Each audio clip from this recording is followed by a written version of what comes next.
Hello guys. आज का topic है transformer and its maintenance. To know the transformer हम लोगों को सबसे पहले चाहिए रेटिंग। ये 500 केवीए का ट्रांसफार्मर है जिसमें एचटी साइड में 11 केवी आ रहा है, एलटी साइड में 433 वोल्ट आउटपुट हो रहा है। तो एचटी साइड में कितना करंट आ रहा है 26.2 amperes. How can we get 500 KVA divided by 11 KVA 11 के kilovolt and for far page √3 50 hertz frequency का है, 3 फेज ट्रांसफार्मर है, कूलिंग टाइप है oil natural, air natural, vector group है DYN11, D is the primary delta connection, Y is the secondary delta connection, N is the neutral in secondary side. 11 means LV winding voltage lags HV winding voltage by 30 degree. तो ये कैसे आ रहा है, DYN5 कैसे होता है, ये सब चीज जानने के लिए मैं बाद में और एक वीडियो बनाऊंगा। आप लोगों का सही से रिप्लाई कमेंट शेयर आएगा तो जरूर बनाऊंगा। इसका वेट कितना है, ऑयल का वेट कितना है, ये सब रहता है। ये और एक है जिसमें DYN5 का वेक्टर ग्रुप है और 6 टैप चेंजिंग है। ठीक है, ये इनपुट साइड वोल्टेज है, output side voltage and current दिखा रहा है। जितना वोल्टेज कम हो रहा है तो करंट जा रहा है, क्योंकि P total power is equal to P1 is equal to P2, then V1 I1 is equal to V2 I2. So I current and voltage is inversely proportional. Now parts of a transformer. Number one, transformer tank. Transformer tank है, high voltage bushing, low voltage bushing, cooling fins और radiator, cooling fans, conservator tank, that is the conservator tank, system ground terminal, drain valve, breather उल्टा side में है, breather transformer का this side में, oil temperature pressure gauge, bushing current, control panel. तो maintenance के time में ये सब पार्ट्स को कैसे कैसे मेंटेनेंस करना है यही हम लोग डिस्कस करेंगे अभी नेक्स्ट स्टेप में। So why and how, why it is important, why we need to maintenance transformer. Actually transformer क्या होता है, ट्रांसफार्मर कोई भी प्लांट और कोई भी power plant, industry, distribution and transmission, transformer एक वाइटल रोल प्ले करता है। So we can call transformer is the heart of a plant और इंडस्ट्री। तो इसको सही रखना तो हम लोगों का काम है, तो इसके लिए हम लोगों का मेंटेनेंस करना पड़ता है। तो मेंटेनेंस को हम दो तरह से डिवाइड किया हूँ, एक है प्रिवेंटिव मेंटेनेंस एंड दूसरा है एड ऑफ और रिक्वायर्ड बेसिस मेंटेनेंस। जब जिसका रिक्वायरमेंट रहेगा उसके बेसिस करना पड़ेगा। प्रिवेंटिव को डेली और weekly basis, monthly basis and yearly basis तीनों में डिवाइड किया हूँ। तो एक पिक्चर डाला हूँ जो मेंटेनेंस कर रहा है। हम लोग का सबसे इम्पोर्टेंट काम है, कोई भी काम करने जाओ, कोई भी मेंटेनेंस करने जाओ, उसमें प्रॉपर सेफ्टी होना चाहिए, पीपी फुल्ली प्रॉपर होना चाहिए। जैसे इधर देख पा रहे हैं, हेलमेट, सेफ्टी शूज, जैकेट। ठीक है, एक एक्सीडेंटल फोटो है, देख रहे हो ना कितना मतलब भयंकर टाइप का एक्सीडेंट हुआ है। एक बार कुछ फॉल्ट आ जाएगा ट्रांसफार्मर में तो पूरा पावर प्लांट शट डाउन हो जाता है। तो it is very important to make the transformer healthly. तो ये एक्सीडेंट अवॉइड करने के लिए हम लोग को क्या करना पड़ेगा, कैसे मेंटेनेंस करना पड़ेगा, तो इसमें आते हैं हम लोग का मेन टॉपिक जो है डेली और weekly basis maintenance. First point is reading of MOG of main tank and conservator tank. तो ये है मेन टैंक और ये है कंजर्वेटर टैंक। ठीक है, कंजर्वेटर टैंक। एमओजी है मैग्नेटिक ऑयल गेज, ये इधर रहता है, एक गेज है, दिखा देता हूँ। ये एक गेज है जिसमें मैक्सिमम मिनिमम लेवल का टेम्परेचर दिया हुआ रहता है, मैक्सिमम मिनिमम ऑयल का दिया रहता है। हाँ, तो ये एक इलेक्ट्रिकल सर्किट रहता है इसमें, कंट्रोल सर्किट, और एक ट्रिपिंग डिवाइस टाइप का काम करता है। मैक्सिमम लेवल में जाने के बाद ऑटोमेटिकली इसका ब्रेकर बंद कर देगा, नहीं तो अलार्म देगा, ऐसे होता है। तो क्या क्या मतलब किसके लिए करना पड़ता है? जब ऑन लोड में रहता है ट्रांसफार्मर, तब इसमें जो कॉइल रहता है वो हीट होता है, हीट होने के लिए ऑयल भी हीट हो जाता है, तो हीट होने के लिए वो एक्सपेंड करता है, एक्सपेंड करने का टाइम वो इधर कंजर्वेटर टैंक में आ जाता है। अभी कंजर्वेटर में टैंक में आने के बाद कितना उसको टेम्परेचर ज्यादा हो रहा है, कितना ऑयल लेवल आ रहा है, वो हमको मालूम चल जाएगा। और फिर जब ठंडा हो जाता है, जब शट डाउन रहता है, तब वो वापस आ जाता है। तो मुझे वही रीडिंग फॉलो करना है कि ट्रांसफार्मर ऑयल कम तो नहीं हो रहा है, टेम्परेचर ज्यादा तो नहीं हो रहा है, गैस ज्यादा जनरेट नहीं हो रहा है। नेक्स्ट है colour of silica gel in breather. तो पहले जानते हैं ब्रीदर क्या होता है। ये ब्रीदर होता है कंजर्वेटर टैंक के साथ कनेक्टेड रहता है। जब टेम्परेचर हाई हो जाता है तब क्या होता है, कंजर्वेटर टैंक में एक्सपेंड करता है ट्रांसफार्मर ऑयल। उस टाइम में अंदर जो एयर रहता है वो बाहर निकल जाता है, इसमें कोई प्रॉब्लम नहीं है। मगर जब शट डाउन होता है तब क्या होता है, ट्रांसफार्मर ऑयल टेम्परेचर डाउन होने के लिए डेंसिटी भी कम हो जाता है, वॉल्यूम कम हो जाता है, तो ये डाउन होता है, तब इधर मेन टैंक में आ जाता है। उस टाइम में क्या होता है, बाहर का जो एयर है वो अंदर कंजर्वेटर टैंक में आता है। एक ब्रीदर है, ब्रीदर के थ्रू कंजर्वेटर टैंक में आता है। तो बाहर का एयर में मॉइस्चर रहता है, डेफिनेटली मॉइस्चर रहेगा, तो वो मॉइस्चर डेंजरस होता है। एयर और मॉइस्चर के साथ ऑयल जब मिक्स हो जाता है तो ये बहुत ज्यादा डेंजरस होता है, ब्लास्टिंग होने का चांस भी रहता है। तो इसके लिए हम लोग सिलिका जेल यूज करते हैं। सिलिका जेल क्या है? सिलिका जेल का एक टाइप का क्रिस्टल है जो बाहर का मॉइस्चर एब्जॉर्ब करने का उसका ताकत रहता है। जब एयर आता है उस टाइम वो एयर में जो मॉइस्चर रहता है वो उसको एब्जॉर्ब कर लेता है। तो मैं इधर दो टाइप का सिलिका, दो कलर का सिलिका जेल दिखा रहा हूँ, एक है ब्लू कलर का और एक है पिंक कलर का। ब्लू कलर का सिलिका जेल का मतलब है इसमें एयर मॉइस्चर बहुत कम है, मॉइस्चर कम है, मतलब इसमें अभी भी सक्षम मतलब कैपेबिलिटी है कि बाहर का मॉइस्चर एब्जॉर्ब कर पाए। और इसका कलर पिंक हो गया मतलब इसमें मॉइस्चर ज्यादा है, तो ये और काम नहीं कर पाएगा। तो डार्क ब्लू मतलब ओके, पिंक इज मतलब नॉट ओके। जब एक पिंक कलर आ जाता है तब हम लोग को चेंज करके ब्लू नया सिलिका जेल डालना पड़ता है, नहीं तो इसको हीट करके इसका मॉइस्चर निकल के ब्लू कलर हो जाएगा, तो उसके बाद डालना पड़ता है। Next, leakage oil. हम लोग मेंटेनेंस में काम करते हैं तो सबको ये मालूम ही होगा, क्लीट is the very important part of the maintenance department. क्लीट क्या है, फिर भी एक बार बोल देता हूँ। क्लीट क्या है? Cleaning, C for cleaning, L for lubricate and I for inspect and T for tightening. हर मशीन को क्लीन करके रखना पड़ता है। क्लीन तो बहुत ही इंपॉर्टेंट चीज है, housekeeping clean, then lubricate करना पड़ता है। मगर इसमें ट्रांसफार्मर में तो रोटेटिंग पार्ट कुछ नहीं है, तो ये ज्यादा इंपॉर्टेंट नहीं है ट्रांसफार्मर मेंटेनेंस के लिए। और इंस्पेक्शन के लिए मैं बाद में एक डाला हूँ क्या क्या इंस्पेक्शन करना पड़ता है। और टाइटनिंग, जितना अच्छा टाइट रहेगा, जितना लीकेज कम होगा उतना अच्छा है। तो ऑयल लीकेज रोकने के लिए ये तीन चीज इंपॉर्टेंट है।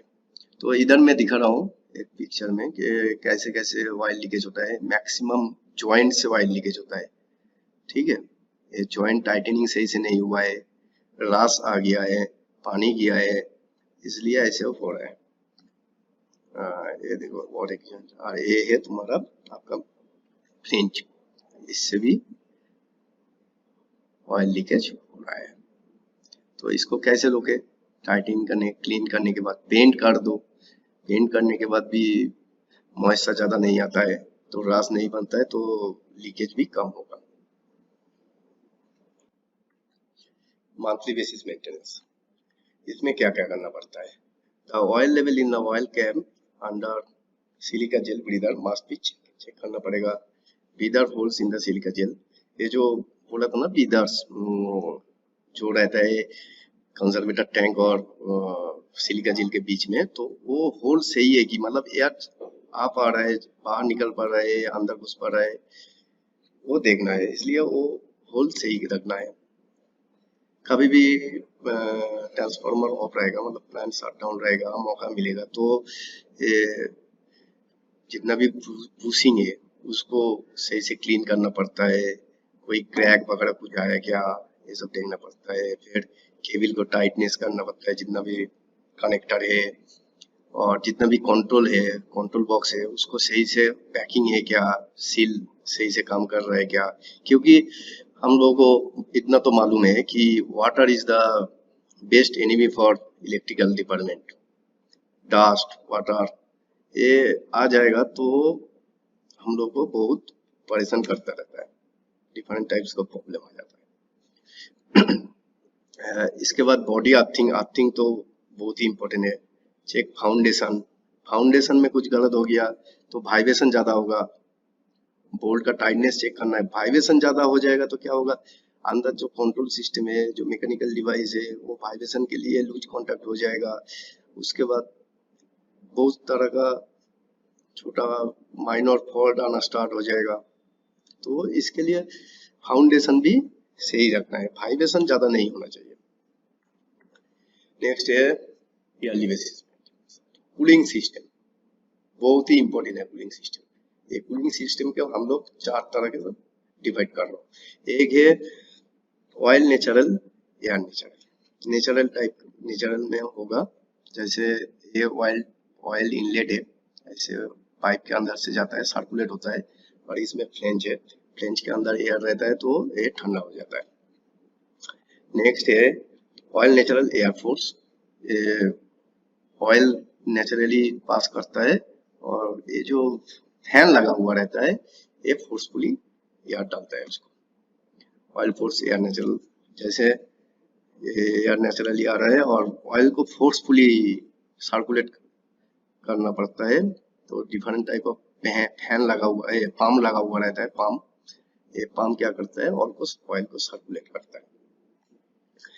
Oil force and water force, तो बाहर से वाटर देते हैं, ये हीट एक्सचेंजर है, पंप रहता है, ये ऑयल सर्कुलेट होता है, और बाहर से जो वाटर रहता है वो ऑयल को ठंडा कर देता है, वो जाके वाइंडिंग को ठंडा करता है। तो इसमें मेंटेनेंस क्या करना पड़ेगा, जितना भी पाइपलाइन होगा उसमें रास आ रहा है क्या, ब्लॉक हो रहा है क्या, ये सब देखना पड़ेगा। जितना भी पंप है, फैन है, ये सब का जो जनरल मेंटेनेंस रहता है ये चेक करना पड़ेगा। बहुत ही इंपॉर्टेंट है कूलिंग सिस्टम। कूलिंग सही से नहीं होगा तो ट्रांसफार्मर कॉइल में हीट ज्यादा होगा, हीट ज्यादा होगा मतलब I²R, उससे हीट ज्यादा होता है, हीट ज्यादा होने के बाद जूल्स जो फॉर्मूला है उससे हीट जनरेट होता है, हीट जनरेट होने के बाद ओवरऑल सिस्टम का हीट ज्यादा हो जाता है, तो करंट कैपेसिटी भी ज्यादा, मतलब ज्यादा करंट लेना पड़ता है इसके लिए, और ज्यादा हीट हो गया तो वो एक्सपांड भी कर सकता है, बहुत डेंजर है, तो कूलिंग सिस्टम सही रखना पड़ता है। इसलिए मैकेनिक टाइप का रिले है। ये रिले कहाँ रहता है, ये रिले रहता है actually it's a protection device. ये रिले रहता है कंजर्वेटर टैंक और ऑयल टैंक दोनों के बीच में ये रिले रहता है। इसका वर्किंग प्रिंसिपल पहले तो मेन टैंक से कंजर्वेटर टैंक ऑयल जाता रहता है जब ऑन लोड कंडीशन में, तो इसमें फ्लोट रहता है, तो फ्लोट के साथ एक अलार्म के लिए एक सर्किट रहता है और ट्रिपिंग के लिए एक सर्किट रहता है। और ये जो ब्लैक कलर का दिखाई दे रहा है ना, इसमें मार्कर ही रहता है, मतलब पारद। पारद क्या है, ऑयल कंडक्टिविटी होता है। तो अभी ये फ्लोट ऐसे कंडीशन में है जब टेम्परेचर हाई होगा, कुछ फॉल्ट होने के लिए गैस जनरेट हो रहा है, कॉइल डैमेज हो गया, कुछ भी हो रहा है तो उसमें गैस जनरेट होता है। बाद में मैं दिखाऊंगा किसके लिए कौन सा गैस जनरेट होता है। तो गैस जनरेट होने के लिए तो इधर गैस ज्यादा हो जाता है तो ऑयल लेवल डाउन होता है। जब ऑयल लेवल डाउन होता है तो ए मार्कर ही इसके साथ कनेक्ट हो जाता है, तो क्लोज सर्किट हो गया। क्लोज सर्किट होने के बाद अलार्म आ जाता है, तो मुझे पता चलता है तो कुछ ना कुछ प्रॉब्लम है। और इसके बाद जब और भी डाउन हो जाएगा तब ए कनेक्ट हो जाएगा। ए कनेक्ट होने के बाद ए ऊपर आ जाता है तो कनेक्ट हो जाता है, तो सर्किट क्लोज टिप कर देगा, मतलब ब्रेकर टिप कर देगा। ट्रांसफार्मर को प्रोटेक्ट करने के लिए जो प्रोटेक्शन लगा हुआ रहता है सामने, वो ब्रेकर टिप हो जाएगा। इसमें टेस्ट ब्लॉक भी रहता है टेस्टिंग चेक करने, और रिलीज क्लॉक भी, ऑयल निकालने के लिए रिलीज क्लॉक भी रहता है। तो इसमें मेंटेनेंस का क्या है, इसमें मेंटेनेंस का ये जो मूविंग पार्ट है, मैकेनिकली जो मूविंग पार्ट है, फ्लोट वगैरह, ये सब सही से काम कर रहा है क्या। उसके बाद ये मार्करी है क्या, ये इसमें मार्करी खत्म हो गया होगा तो फ्लोट काम कर रहा है मगर ये कंडक्टिविटी नहीं हो रहा है, प्रॉब्लम हो जाएगा। तो ये देखना है ईयरली एक बार, तो इसको चेक करना ही है। miscellaneous type of OTI oil temperature indicator and WTI winding temperature indicator, ये सब काम कर रहा है कि नहीं कर रहा है, टिपिंग डिवाइस के साथ कनेक्टेड है कि नहीं हो रहा है, ये देखना है। Pressure release device, pressure release हो रहा है क्या, relay control panel, local and tap changing भी बहुत इंपॉर्टेंट है, सही से टैप चेंजिंग हो रहा है कि नहीं हो रहा है। तो अर्थिंग सिस्टम सही से कनेक्टेड है कि नहीं है। ये तो मुझे लग रहा है कि वीकली बेसिस जितना भी आर्क फीड है उसका तो मतलब रेजिस्टेंस तो निकलना ही चाहिए, आप वीकली चेक करना चाहिए। नहीं होगा तो पानी डालो, नमक डालो, कॉइल लगा दो। तो ये तो बेसिक मेंटेनेंस में आ जाता है सबको। Now I am showing A inspection chart. इसमें क्या होता है, इंस्पेक्शन बहुत ही इंपॉर्टेंट है, करना पड़ेगा। जैसे ये सब चीज मैं पहले डिस्कस कर लिया हूँ फिर भी शॉर्ट में एक बार दिखा देता हूँ क्या क्या इंस्पेक्शन करना पड़ता है। जनरल कंडीशन में क्या करना, ऑयल लीकेज हो रहा है, रास्ट हो रहा है कि ना, बुशिंग, कंजर्वेटर फीडर सही से काम कर रहा है कि ना। उसके बाद pressure relief device, control cabin, और कूलिंग सिस्टम में क्या क्या इंपॉर्टेंट है, winding temperature, oil temperature, gauge, जितना भी गेज है, ऑयल लेवल सही है कि नहीं है। उसके बाद फैन काम कर रहा है क्या, रेडिएटर काम कर रहा है क्या, ऑयल पंप सही है कि नहीं है, नॉर्मल इंस्पेक्शन। एक इंडस्ट्री से ये डाटा कलेक्ट किया हुआ है, आप लोग थोड़ा देख लीजिए। I am sure from previous video you can understand easily all the data. कुछ प्रॉब्लम हो रहा है, नहीं समझ पा रहे हैं, तो आप कमेंट बॉक्स में जरूर कमेंट करिए। तो मैं जो पहले बोला था किस के लिए कौन सा गैस जनरेट होता है, उसका एक चार्ट में बनाया हूँ। जैसे ऑयल में वाटर रहेगा, रास्ट रहेगा, रास्ट आ जाएगा, सील खराब हो गया, डैमेज हो गया, तो हीट जनरेट होने के बाद जो गैस आता है ना, वो है ऑक्सीजन नाइट्रोजन गैस।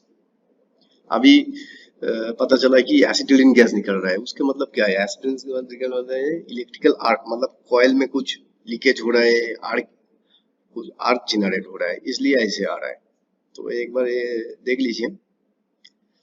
अभी एक पाई चार्ट बनाया हूँ 50 साल का एक्सपीरियंस जो डेटा कलेक्ट करके, उसमें मैं दिखाना चाहता हूँ कि कौन सा फॉल्ट कितने परसेंटेज, मतलब 100% के अंदर कितने परसेंट आता है। जैसे ऑयल लीकेज का, टेम्परेचर का जो प्रॉब्लम है, ये 41% आ जाता है। फिर वाइंडिंग का